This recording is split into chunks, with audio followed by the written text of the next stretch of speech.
Bulldozer action को लेकर supreme court में आज सुनवाई हुई। याचिकाकर्ता के वकील हमारे साथ हैं, फारूक राशिदी जी, इनसे हम बात करते हैं।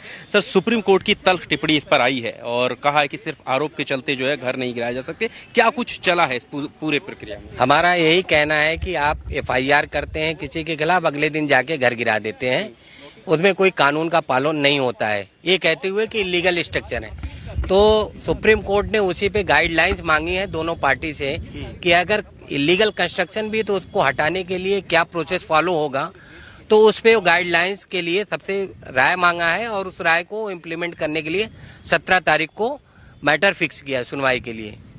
बाकी जो नोटिस की बात आ रही है कि स्टेट को नोटिस दिए जाएंगे, किस तरीके के नोटिस की बात आ रही है? नहीं, आज जो आईए फाइल हुई थी तो उसमें इम्प्लीमेंट एप्लीकेशन लोगों ने डाला था, जिनके मकान को डिमोलिश किया है वो लोग खुद आज यहाँ पे मौजूद थे, तो उनकी इम्प्लीमेंट अलाउ कर दी है।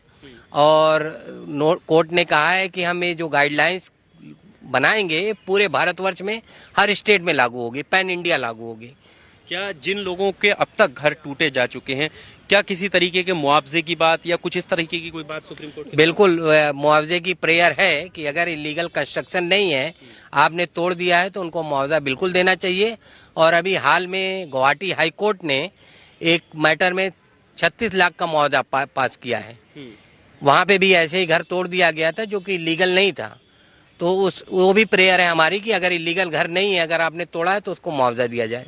याचिका में प्रमुख बिंदु क्या थे जिन पर दलील दी गई थी? याचिका में हमारा प्रमुख बिंदु यही है कि जहां भी माइनॉरिटी की या कोई ऐसे लोग होते हैं, उनके खिलाफ कोई क्रिमिनल केस होता है, तो सिलेक्टिवली उनका घर तोड़ दिया जाता है, कहते हुए कि इलीगल कंस्ट्रक्शन है।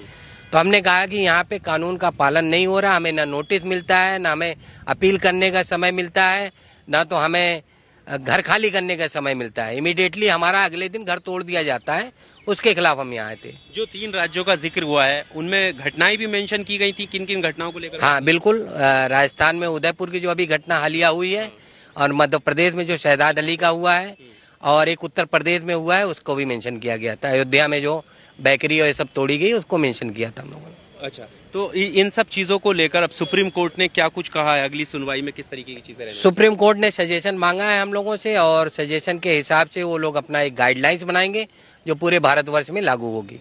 अगली सुनवाई 17 तारीख को है।